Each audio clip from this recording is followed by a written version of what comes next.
हिमाचल प्रदेश में जलवायु परिवर्तन का असर देखने को मिल रहा है, जिसका सीधा प्रभाव कृषि बागवानी के साथ समाज पर भी पड़ रहा है। प्रदेश के मुख्य सचिव प्रबोध सक्सेना ने जलवायु परिवर्तन के प्रति जागरूकता को लेकर जन आंदोलन बनाने पर जोर दिया और राजनीतिक दलों को भी इस विषय को अपने मैनिफेस्टो में शामिल करने की नसीहत दी है।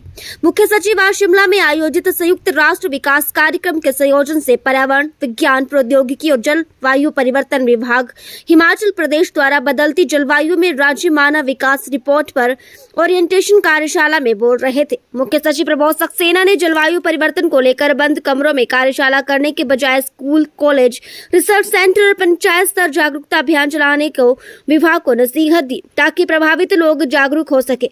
उन्होंने कहा कि राजनीतिक दलों को भी जलवायु परिवर्तन के विषय में अपने मैनिफेस्टो में शामिल करना चाहिए। हालांकि दिल्ली चुनावों में इस बार प्रदूषण और यमुना नदी की गंदगी राजनीतिक दलों में मुद्दे में रही। इसके अलावा मुख्य सचिव ने कहा कि जलवायु परिवर्तन के साथ नशा और बच्चों के हेल्थ पर भी चिंता जाहिर करनी चाहिए। हिमाचल प्रदेश में 24% बच्चे सही आहार न लेने की वजह से हेल्थ पैरामीटर को पूरा नहीं करते। ऐसा नहीं है कि हिमाचल प्रदेश में गरीबी है, लेकिन गलत आहार की वजह से ऐसा हो रहा है। देखिए, क्लाइमेट चेंज के बारे में तो मैंने कहा कि महत्वपूर्ण चीज़ ये है कि इसको एक जन आंदोलन बनना है और जन आंदोलन में हमें ये देखना है कि हर व्यक्ति को ये समझना चाहिए कि वो क्या कर सके। अगर वो सोच रहा है कि आप बहुत बड़ी समस्या है, हमारा इसमें कोई योगदान नहीं है, ऐसी बात नहीं है।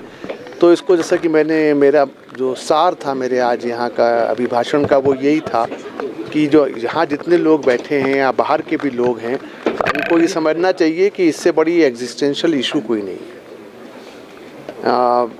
जैसे इंडस वैली जो थी वो बाढ़ बहा के ले गया था इतनी बड़ी सभ्यता को, तो हम उसी स्थिति की ओर अब बढ़ रहे हैं। तो उसको रोकने के लिए हमें सबको हर व्यक्ति को इसके बारे में सोचना है।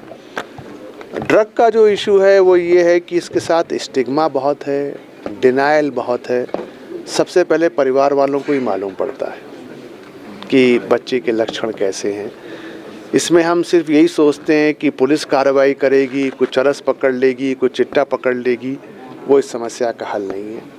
पहली बात तो ये है कि हमें जागरूकता लानी है और दूसरी सबसे बड़ी बात है जिसके लिए राज्य सरकार कार्य कर रही है और आने वाले समय में मुझे विश्वास है कि अगले बजट में भी इस पर चर्चा होगी कि किस प्रकार से हम रिहैबिलिटेशन पे काम करें।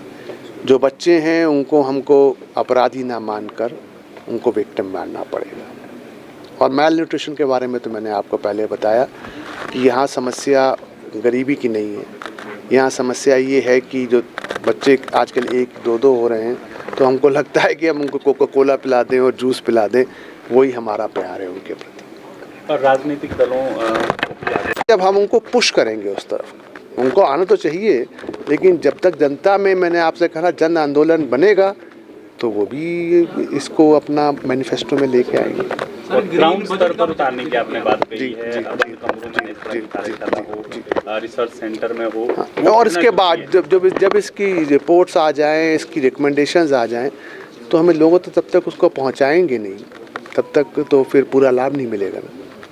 सर, ग्रीन बजट की बात, देखिए, ग्रीन बजट जैसा मैंने आपसे पहले भी कहा, ये मेनली एकेडमिक एक्सरसाइजेज है। इनका एक लिमिटेड पर्पस होता है, वो होना चाहिए।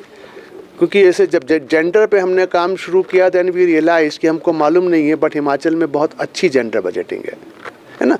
अब ऐसे अगर आपको छोटा सा उदाहरण दूँ मैं, अब ऐसे ये बात हो रही है, आजकल सब राज्य जो है वो महिलाओं को पैसे दे रहे हैं, तो अगर आप उसको इंक्लूड कर लें तो आपको लगेगा बजट का एक बहुत बड़ा पैसा जो है वो फीमेल जेंडर को जा रहा है। So these are more academic things, they are necessary and they also give you confidence, they also tell you कि कहाँ रह गया है, कहाँ बढ़ाना है, but they are not something which will make a major difference on the ground, these exercises. तो green budget will also be coming in another year और सो, तो आपको मालूम पड़ेगा कि हमारी स्कीम्स कितनी ग्रीन है। जिन विभागों में नहीं है उनको और करना पड़ेगा। धन्यवाद।